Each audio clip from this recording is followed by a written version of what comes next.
بحب أشكر كل واحد قال لي كل سنة وأنت طيب عشان عيد ميلادي النهاردة. النهاردة كان يوم نحس، الامتحان كان خرا وشلت المادة.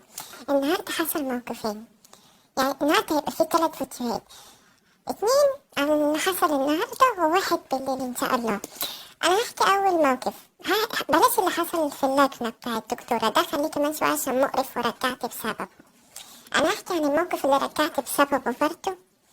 حضراتكم بعد ما خلصت الامتحان رحت ماكدونالدز، كلنا بنروح ماكدونالدز وبنشوف المواقف دي. دخلت كلت الساندي وحضرتك وانا طالبا وخارج بالساندي قلت اكمله في البيت وقفلت الخطأ.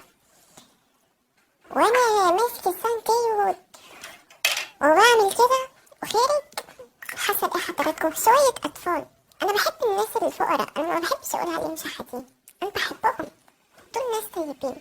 بس حضراتكم ما لاقيش اطفال صغيرين اللي تيجي تعدي في ايدي، يعني انا هديها بس اللي تعدي في ايدي واللي بقها غرس في الساندي، واتنين والله العظيم مرتبطين خارجين، والنبي يا بيه والنبي يا بيه ربنا يجوزها لك يا الواد. لو ما اديهاش تحطه في صباعه والبت مش راضيه، اقسم بالله الواد ما راضي يديها.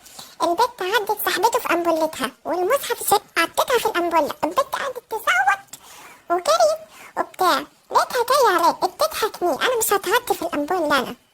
فشوفوا لكم حل، ان العيال دي لازم تتصرفوا معاها، بيقعدوا في الامبوله دلوقتي، ممكن يقعدوا من ايه ده حرام ده. لازم تشوفوا لكم صرفة مع العيال دي. استنوني بقى في الفيديو الجاي عن الدكتورة رجعت بسببها حسب الله ونعم الوكيل فيها، وامتحان كان خرا. ده النهارده عيد ميلادي يا شيخ، حرام عليكم.